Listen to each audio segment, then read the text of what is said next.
Tonight we will begin a series on Sunday night concerning the book of Revelation. What I want to do is to approach this somewhat like I would on a Wednesday night class. I want to go through it chapter by chapter. We'll be looking at the things that the book actually says. And so it will take several Sunday nights, obviously, up until this next summer anyway, for us to be able to accomplish this. Next week we'll be having a singing, and then the next lesson will be a week from, or 2 weeks from tonight. Now tonight we're going to be introducing ourselves to the book of Revelation. I suppose that there's no book in the Bible whereby you would need more time to introduce yourself to that. Now, the reason for that is because there are so many false concepts concerning the book of Revelation. It would be like somebody, I guess, trying to find a certain person. And so they think, well, that's it. Somebody says, well, John is that person. Someone says, Todd is that person. No, Mitch is that person. And so everybody thinks that. And so if I'm trying to point out the right guy, I may have to say, this is not the guy, and that's not the guy, and that's not the guy. And that really is true about the book of Revelation. It is a book that has a very definite purpose in the Bible, and yet one that has been twisted above and beyond all other books that we find. So tonight we're just going to be talking about an introduction to the book of Revelation then. Now I would say, what would your answer be to this question? Somebody came up and said, what do you know about the book of Revelation? Think about it for a minute. What do you know about the book of Revelation? Now I want you to think about going out on the street and asking people. As you get anybody, your friends, try it tomorrow. What do you know about the book of Revelation? And see what they will say. Now, as you look at this, almost the whole world will say, well, it teaches that Christ will come to sit on David's throne. He's going to come and sit on David's throne, and then there will be peace in Israel, and that's the only way that Israel and the Palestinians can ever have peace, and that's what the Protestant world is looking at, because the book of Revelation teaches that. They say the kingdom will be established for 1,000 years. So it's really exciting. We're getting ready for the kingdom to come and be established, and then it will be here on earth for 1,000 years. Then everybody knows there's going to be a rapture. This is the most exciting thing about the book of Revelation, is that some of these days, all of a sudden, without any announcement, all of the righteous people are going to be whipped right up into the sky. That's rapture. The word rapture means snatch. Everybody's going to be snatched up. Now, you've seen movies, you read books on this, how that people will be driving down the road, and if there's a Christian driving, why just ping, right out the window they go. And the car goes on and goes off in a ditch somewhere. But it didn't make any difference because the only people here are the wicked people, and we need to do away with them anyway. And flying along in an airplane.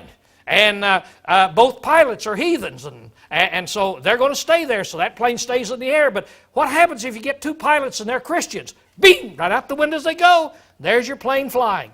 But the good thing is, everybody in there is a Christian. They'll go out the windows too. They'll go up in the sky, and plane will crash only with the wicked people. Now, there's movies made about this, and there's books made about this.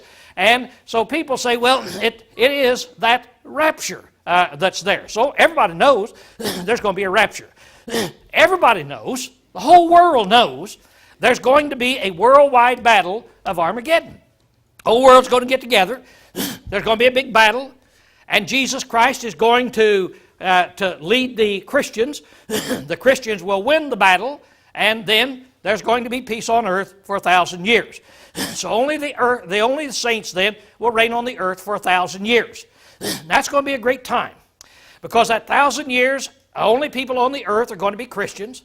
So there won't be any locks on doors. All the locksmiths will lose their job. And there's not going to be anybody telling lies or cheating anybody. Another thing, and I heard a guy explain this, that just think what a great thing it's going to be. Because here for 1,000 years, you're going to be given the opportunity to do anything that you want to do on this earth. And his situation was, he liked to fish. And so he said, every lake that I've ever wanted to fish in, I'll be able to go fish. And all the jobs that I always wanted to be able to do, but in my short life I haven't been able to do it, well, I'll be able to do it. He said, I'll be able to be the governor of Washington. I'll be able to be this or that, because this 1,000 years on earth, we get to do everything that we want to do. Now, everybody knows that the book of Revelation teaches all of these things. There's only one problem. The book doesn't teach any of them. Doesn't teach any of them. There's nothing in there about any of these things that the book of Revelation teaches. As I'm talking about rapture, the word's not even in the Bible. But yet, everybody knows that it's there, and it's taught in the book of Revelation.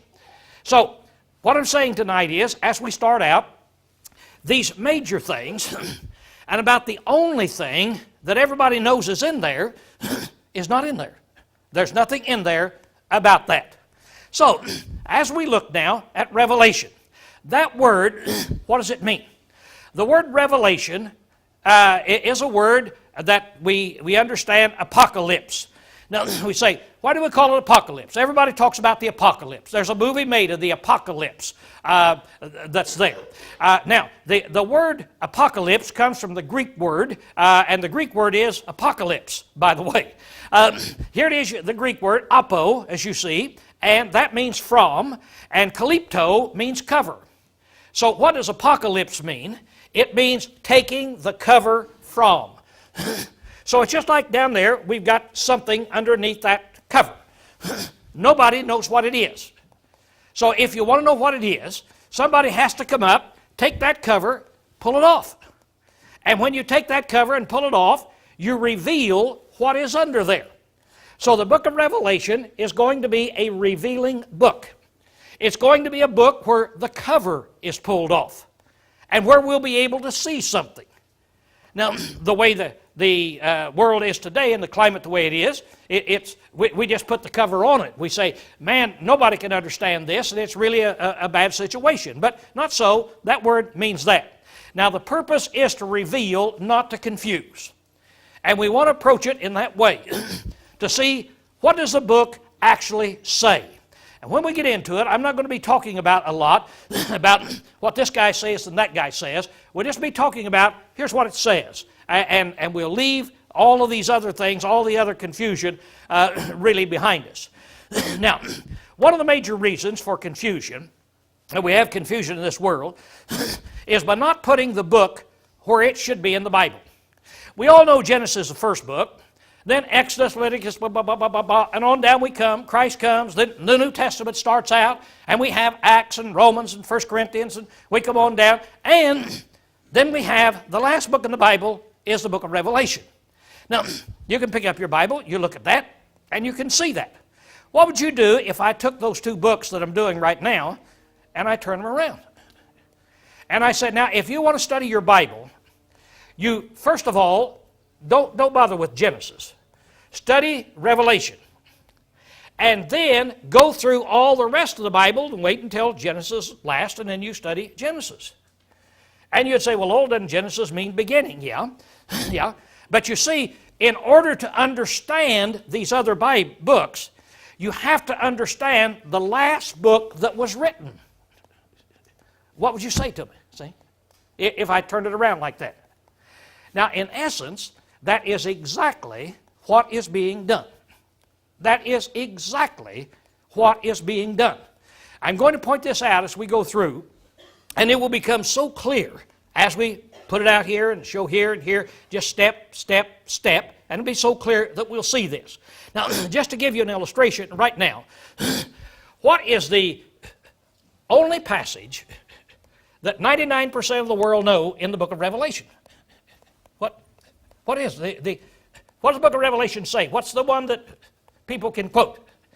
It's Revelation 20, 1 through 4, isn't it?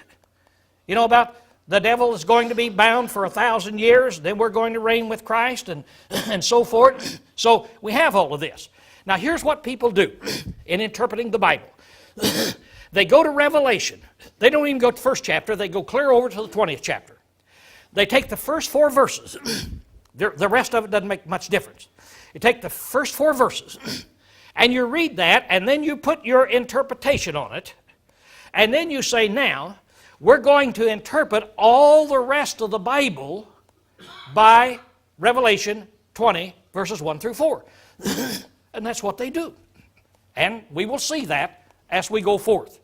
But I put it here, and you say, well, man, that would be crazy. And if I tried to do it, you would say that I was crazy. But in essence, that's what's happening. Now, let's look at this. All of us have seen this chart, and we've gone through it. There's no question about it. We're not going to put a lot of time in it here tonight. But we know back before God ever created the heavens and the earth, God purposed. God made His plans. Over and over and over, the Bible says these things. God purposed. He purposed Christ and His church. Over and over and over, the Bible talks about Him purchasing Christ and His church, sending Christ, and Christ would purchase His church. So now God planned it. Then we start out studying our Bible, and God promised it to Abraham, the first great promise. Then we go on through it, and we study how God pictured it with Moses. Took him up on Mount Sinai, gave him the law, and in the law, God drew pictures of what all of this was going to look like. Then God sent the prophets. And in the prophets, they came and they prophesied about Christ and about His kingdom. And over 300 times, they talked about Him. And then God finally sent John the Baptist, and he prepared. He was to prepare the way then for Jesus Christ. And finally, God perfected, that is, brought it to a completion, and He sent Jesus Christ. So now, we know that the Bible teaches all of these things and goes through it in this way. Let's put it now like this. Here we have all of these things pointing over here to Jesus Christ. But that's not all that the Bible talks about. It talks about the kingdom, Christ and His kingdom. So these things also pointed forth to the kingdom. Hundreds of times, the Old Testament prophesied about the kingdom. It told where the kingdom would be established, when the kingdom would be established, how the kingdom would be established, what would happen to the kingdom. On and on and on, hundreds of times, it talks about the kingdom of Jesus Christ that He does. Now, as we open up our New Testament, we begin to read the Gospels. We learn there that Christ did come and He couldn't be destroyed. That's the message. Matthew, Mark, Luke, and John. Those books are given to us to show us that the Christ did come. People tried to keep Him from coming. They tried to destroy Him while He was here. They killed Him, but He rose from the dead. There was no way they could conquer Jesus Christ. Now, all of those prophecies in the Old Testament that the Bible tells us about Jesus Christ, the Gospel shows us became true. Christ came. Man could not stop Him. Man could not conquer Him. Christ came. Christ lived. Christ died. Christ rose. Christ went to the right hand of God, where He's sitting right now. So we learn that those prophecies were true about Jesus Christ. Now, in the books of Acts and the epistles, there we learn that the kingdom did come. Just like the Gospels tell us about Christ coming, Acts tells us right here is the very day, the very hour of when the kingdom came. And then the epistles, they tell us the laws of the kingdom. Here's what you're to do, here's what you're not to do. So we have all of those things in that. But now we have a question. Would the kingdom last forever? Just like Jesus, the prophecies prophesied of Him that He's coming and man could not destroy Him. Now the same thing they said about the Bible, about the kingdom, that it couldn't be destroyed. Remember in Daniel chapter 2 and down in verse 44, there we have a statement, and it's a very important statement that we got here. And in the days of these kings, that is Roman, shall the God of heaven set up a kingdom which shall never be destroyed, nor shall the sovereignty thereof be left to another people. Now this kingdom that God sets up is never going to be destroyed, but it shall break in pieces and consume all these kingdoms, and it shall stand forever. Now that's what David said. David said that back in the Old Testament. But is that true? Now wait just a minute. You're saying, Lowell, are you questioning the Bible? No, I'm not. But here's what I'm doing. I'm saying that's what Daniel and that's what the prophets said. But is that true? I could understand when Jesus Christ came, Jesus would be divine, and nobody would be able to conquer Jesus. But the kingdom is composed of people, you and me. Now, will the kingdom stand forever?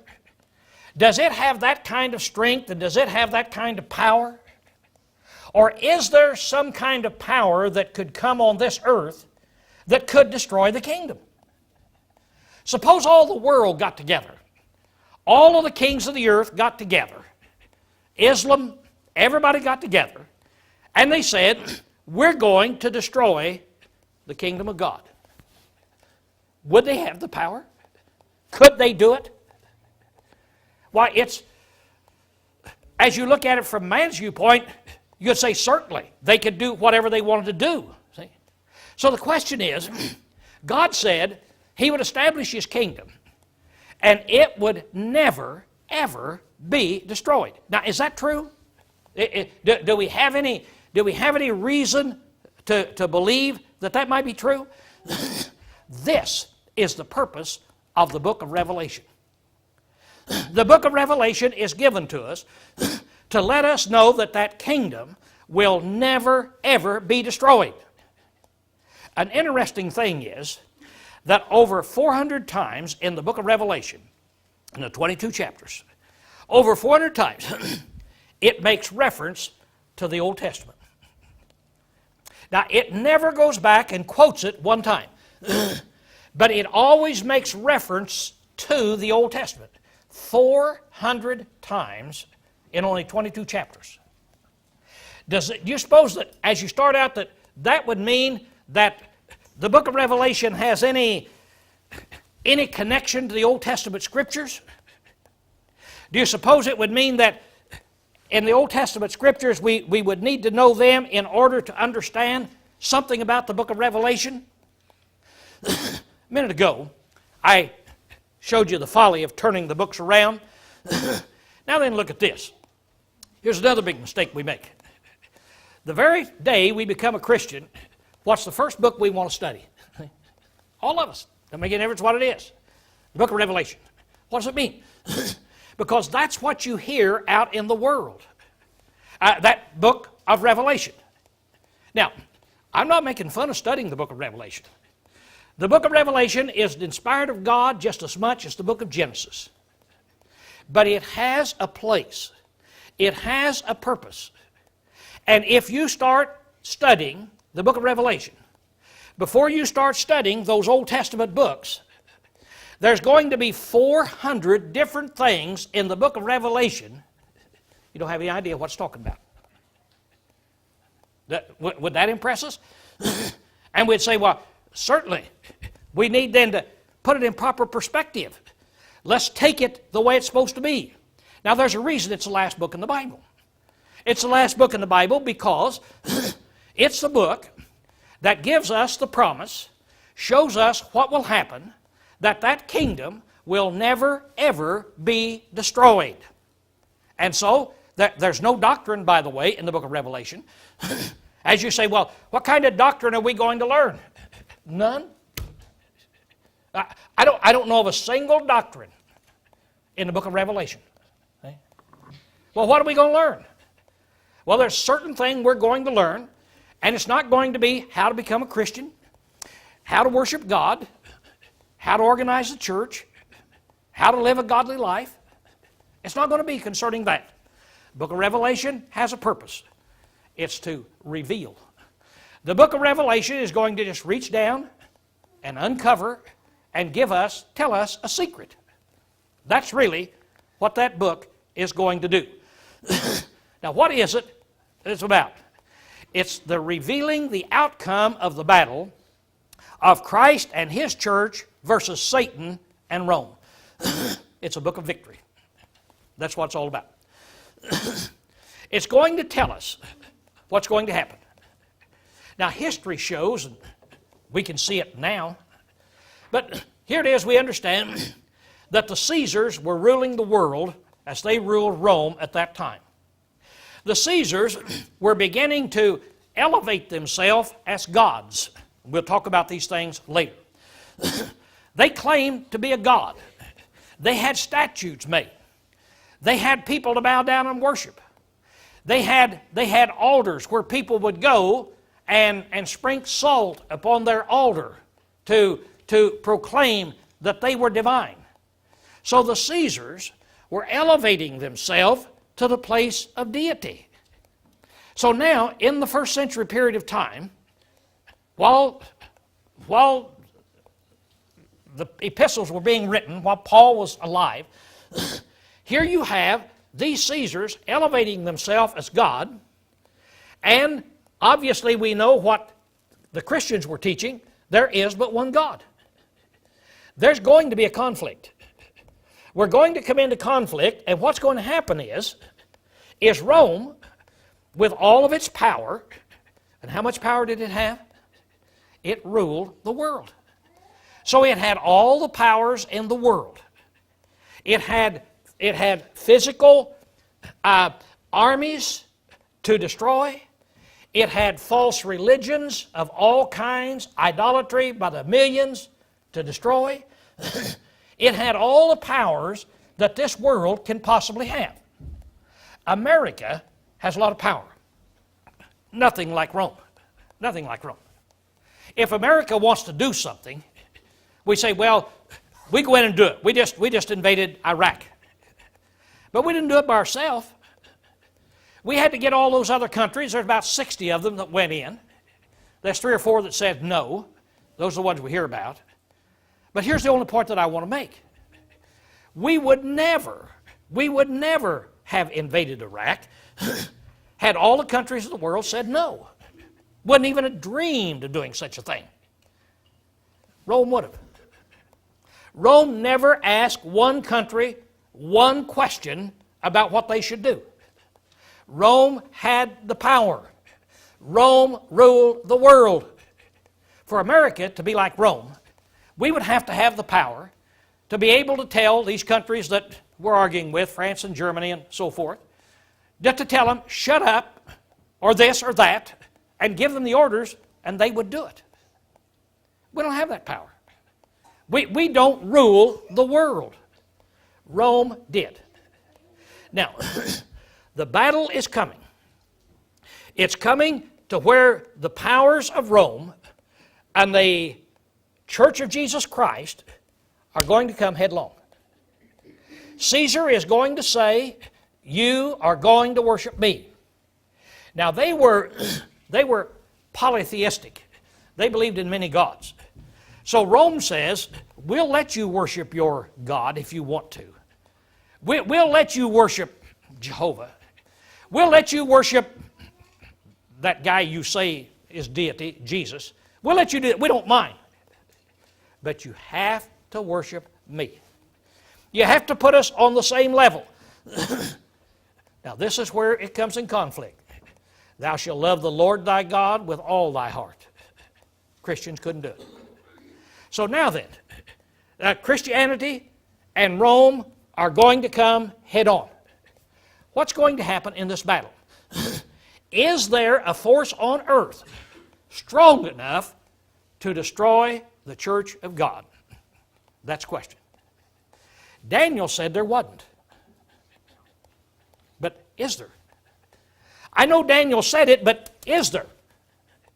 You see, I know the Old Testament said that Jesus Christ was deity, and I know that the Old Testament said he would raise from the dead, but did he? If we hadn't have had any evidence, would we have believed it? You see, we've got evidence. Jesus Christ came, he lived, he died, he rose, he proved it, he showed himself. We've got evidence. You can't destroy the Christ. Now, the same thing is said about the kingdom. Can it be destroyed? That's what the book of Revelation is going to be about. Now, it's going to be a book of victory. It's going to be a book of comfort. It's going to give us comfort. As we look at it, we're going to be able to see that the book is going to teach us that whatever comes, you stay faithful to Christ and you will be victorious. Oh, it's going to give us some bad scenes. It's going to show us that there will be times when it appears there's no way on this earth that the church will survive. that Rome will totally annihilate it off of the face of this earth. Anybody with any sense at all knows the church can't go through it. But the book says, you do this, and then it gives us in pictures and shows us that the church will survive. So it gives us that comfort that you stay on the side of Christ and you're going to come through victorious. Now we raise the question, how is the book of Revelation to be understood? It's been interpreted in so many different ways, and every interpretation is so different, and you come up with all kinds of conclusions, and I'll just give you a few, the major ones that we've got right here as we look at it in here. But now, how's it to be understood? Well, the content of the book of Revelation is really given to us in chapter 1. Everybody flip over to Revelation chapter 1, and let's look at the first verse that he tells us. That ought to be pretty important, shouldn't it? I mean, so we start out what he says to start with, something we ought to pay attention to. Now, first of all, he said, this is something that shortly should come to pass. Look, the revelation, the uncovering of Jesus Christ, which God gave to show unto his servants, even the things which must shortly come to pass. That means it won't be very long. Now, what would that do to a doctrine that says the things in the book of Revelation haven't happened yet? You see, they're getting ready to happen. It's only been, 2,000 years now. And they're getting ready to happen just any day when the Lord's coming back and the rapture will come and the battle of Armageddon and all this thing is going to happen. And when it starts out, the very first verse says, the things that I'm going to show you will shortly, quickly come to pass. Now, whatever it is that we're studying, these are things that were going to happen in a short period of time, which the war with Rome and the church did happen. And then it's written in sign language. Now, that's what it says. Look right here. It goes ahead and it says, and he sent and signified it by his angel unto the servant John. That word signified means talked in sign language. He wrote and he talked in sign language. He talked in symbols unto John. He gave symbols, and I put some of them up there. And we say, well, what does it mean? You see a bear there, and you say, well, I recognize a bear and a leper over there, but what's that thing over on the right? There's no animal like that. Well, that's a conglomeration between several different animals. And so in the book of Revelation, he will combine different animals and make a different thing that doesn't really exist. But you can picture it in your mind because it's a conglomeration of several different things. Now, here's the only point I want to make tonight. If you're getting ready to go into the book of Revelation and say, now, we're going to interpret this literally, when it talks about something here that's flying over and it's full of eyes on the inside and outside, where it has a tail, and on the end of a tail it has a head of a snake, and in the head it has fangs and it has poison, and then it does this and it does that, what are you going to come up with? Well, you say, how are we going to find out? Well, the best way we can do things is let's let the Bible interpret itself in everything that we possibly can, because it's going to go 400 times to the Old Testament. But let's try to look at it, interpret it, so it makes sense, because there's going to be sign language that is given. Now we have some different ways here. One is called a historical method. This has been the one that has come down through the years mainly. These people say, what the book of Revelation does, it starts out here in chapter 6, and it starts telling you certain events. For instance, in chapter 6, the 7 seals, it tells you what happened between 96 and 365 during the Roman persecution.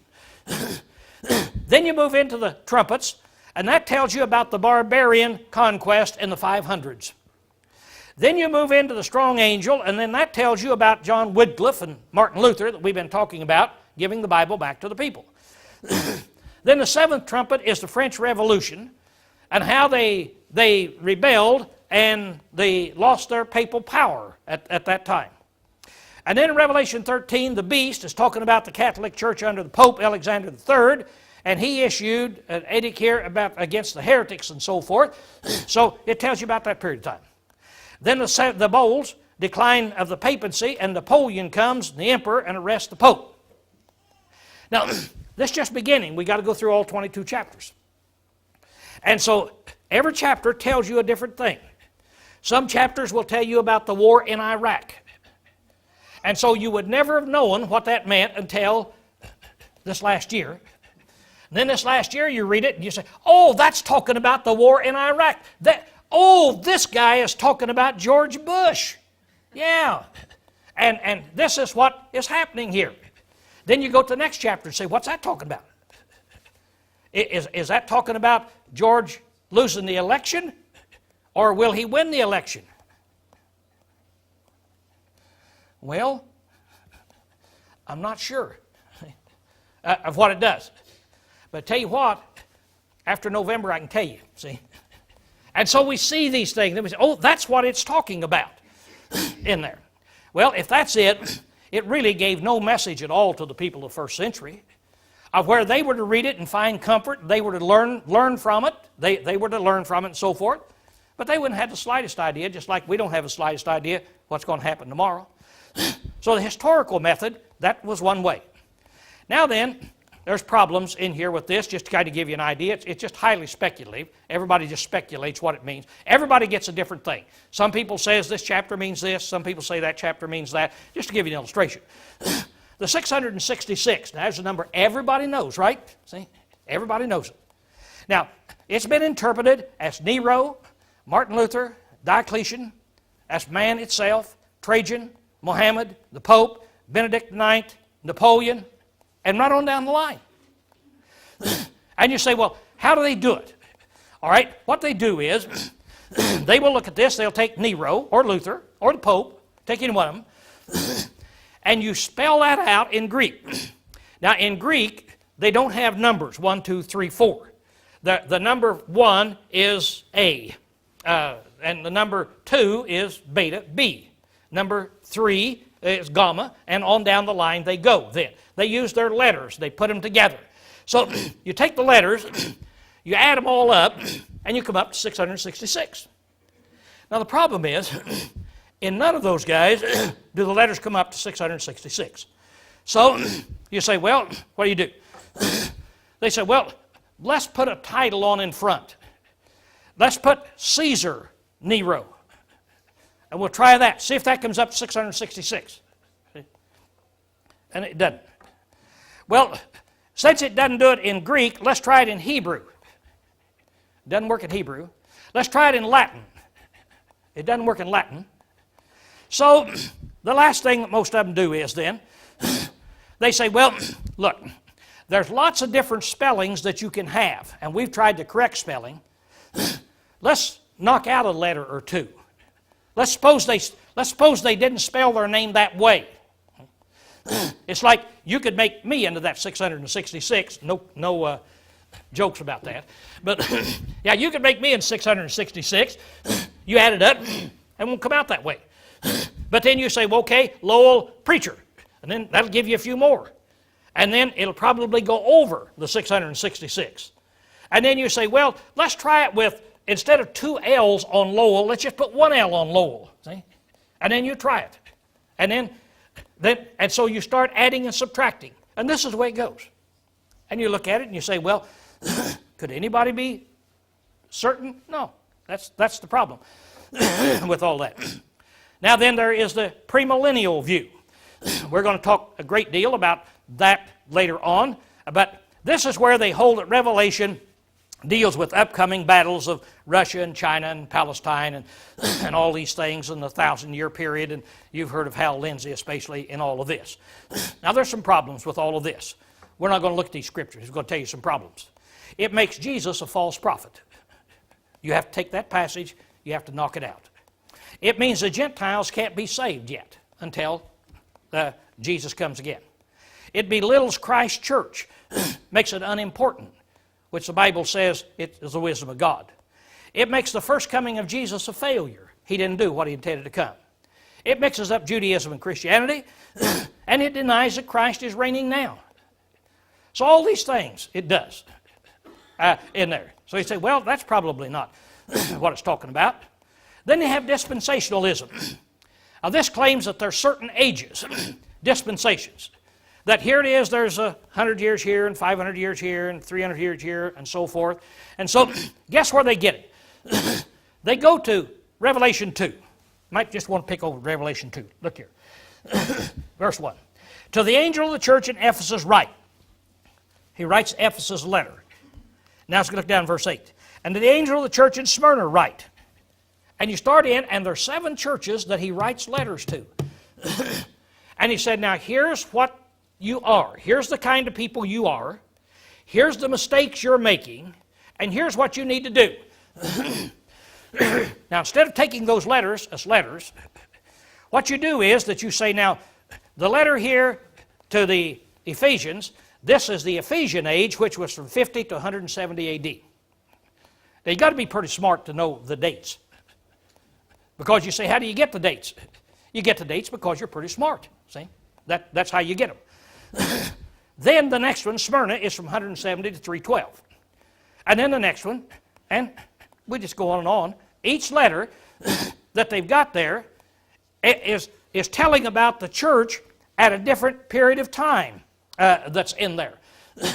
It's all just guesswork. But that's what they mean by dispensationalism. There's another one that said it's progressive. Now this one, Hendrickson has it. The theory is that the visions are principles of satanic power opposing Christ in every age. At least he's starting to make a little bit of sense, that there's powers that in every age just kind of repeats itself and goes through. Now, the problem is it's very vague and non-specific, and nobody knows of what it's talking about in there. Now, there is the preterist. I don't know in religion why we have to use a lot of these words. I think it's try to show preachers are smart like doctors. You know, if you try to read a prescription, you can't read it, and so the only way you'd ever know that a preacher was smart is if he uses big words. And so preterist, everybody talks about preterist. Are you a preterist? You see, that's in there. Now, what preterist means is that it happened. It's something that happened. It's not continuously going on, but it's something that happened. Now, by that, the fall of Rome. And various guys have this. This is one of the guys who wrote a commentary quite a while ago, saying that it happened starting at about 96 A.D. in the conflict between Rome, of which I think that it's talking about. Another one is that many of you have heard, the destruction of Jerusalem. But it happened in 70 A.D. Well, that's a preterist view that you've got. Some of them are the continuous, some are the historical, some are this that are there. Now, these two positions are specific historical events, and they would take place in a short period of time. They both make sense in that situation. But I want us to look at the Bible very quickly right here. As we start breaking the Bible down, we see we have books of law, books of history. We have the books of wisdom. We have the prophets. We have the Gospels. We have Christ coming and establishing His church. Now, then we have the book of Acts that tells about the establishment. We have the epistles that tells us how the church should live. Then we have the book of Revelation. Now, that's the one that we're trying to get at, the book of Revelation. No argument about any of the others that are in here, there. So now, what about that book of Revelation? Book of Revelation is going to be telling us about what those prophets prophesied about the kingdom. The prophets prophesied about Rome before there ever was a Rome. And we'll see how they did that. We'll look at the scriptures. Before the Rome was ever existed, they prophesied about Rome, told the kind of nation it would be, and what it would try to do, and so forth, to the church. But they wouldn't be able to destroy it. Now, the book of Revelation is given to us to show us that that really is what happened.